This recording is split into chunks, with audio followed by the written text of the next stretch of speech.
Okay. Well, I know I can play Reinhardt or I can play Lucio or Anna. So I'll swap to Reinhardt, right? Because we've got enough damage there. Let's swap, let's go. That wins you more games than just stubbornly sticking on the characters you want to play. I know sometimes people will be thinking like, hey, I've paid for this game. I want to play this game. I don't want this guy to tell me what to do.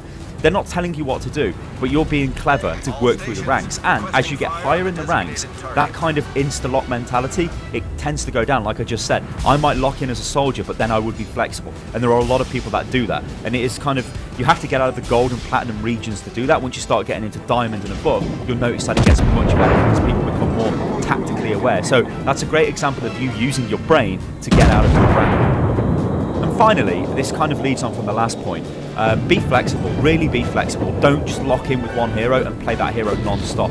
There are some freak examples where people have managed to do this, but generally this is a bad thing. Don't just play Torbjorn on every single map, on every single point, because it's not going to be that great, because the enemy team might counter you. And this is one of the big things in Overwatch. If the enemy counters you, you have to swap. If you don't, then you're going to die. If you're playing Soldier 76 and the enemy has a Pharah, there is nothing that I like better than seeing a Pharah, because I can just start shooting the Pharah and I just focus the Pharah and kill her. Now if she comes back again, I'll do it again. If she comes back again, I'll do it again. If she changes then to something else, then I've got a problem, right? If she changes to a Tracer, she changes to another soldier, she changes to a McCree, I've got a problem.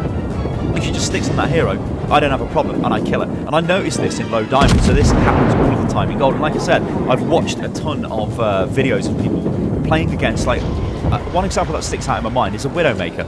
There was a Widowmaker and the person in the question was playing Pharah, and so the Widowmaker was killing the Pharah over and over again. This was on Temple of Anubis.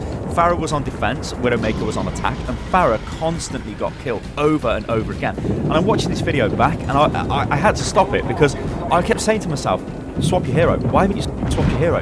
No, again, spawns, flies from the air, fires a few rockets, gets killed. Then spawns again, and then in the description of the video it was, yes, I need some tips on Pharah, I don't seem to be able to make it work. Pharah did not work in that situation. Even if you were the best Pharah ever, you were still getting destroyed by the Widow. You have to change, you've got to be willing to swap. It's okay saying, like, I mean, it's more to do with the mentality of this. You have to be willing to do it. If you're not going to do it, you will not get out of gold. So let's just recap what we've gone over. So the first tip is don't constantly swap your heroes. Try to become good with a couple of heroes. So if you're not sure of what to do, Soldier, Reinhardt and Lucio would be great heroes to become passable with, right?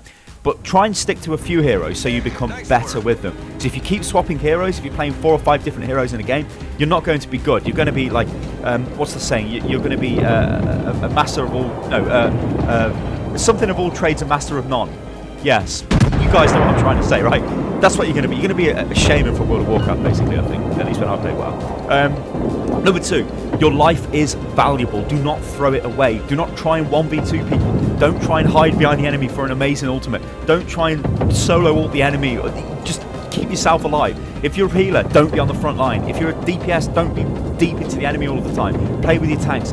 Play clever. Do not defend outside the enemy spawn as well, because that is crazy. If you see a team doing that, say, guys, back up, back up. That's what you need to do. Number 3, well, practice accuracy. This is just practice. This will come with playing the game more, but you can help yourself with this a little bit by doing training drills. Like I said, you could do the Anna training drill.